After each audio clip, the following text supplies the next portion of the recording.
добро е што се покажува пред вас. Многу ме познаваат околу младите години.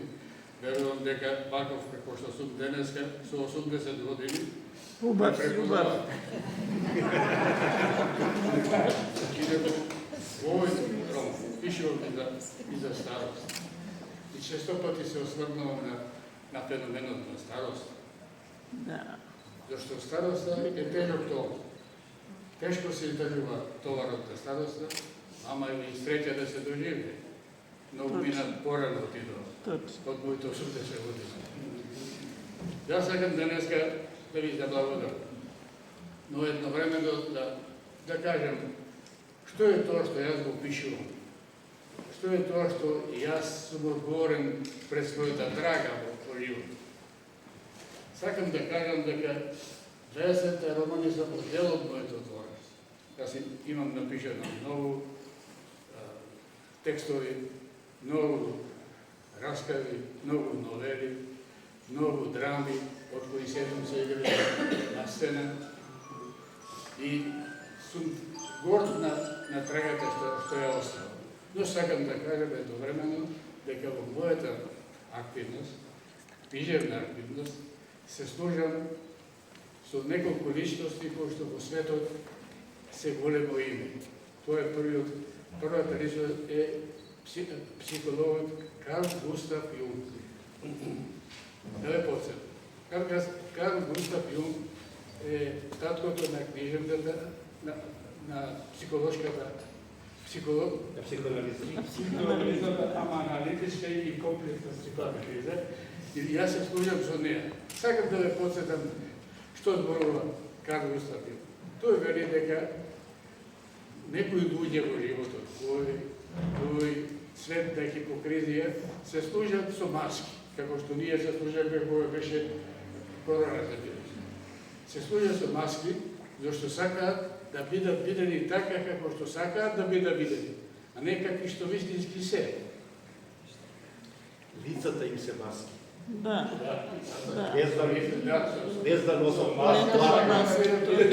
Сакаат да бидат некакви што вистински се. И уште нешто да ви кажам за Карл Густав. Карл Густав вели дека секој од нас не е само една личност. Најмалку има двајца во нас.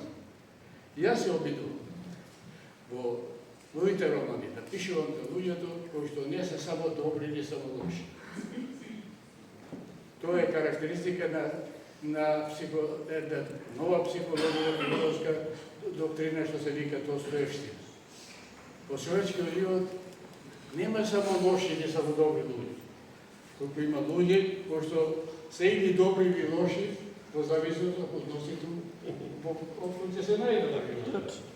Така да се обидувам во својата трага книжевна, а книжевна работа и книжевна трага е тешка работа.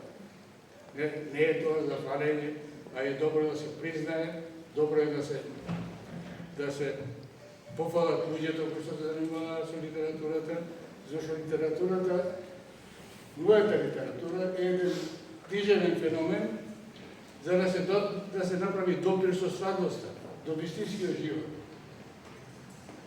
Така да, пред вас стојам со една длабока воздишка за радост, дека има луѓе што ме посетуваат, што ме читаат.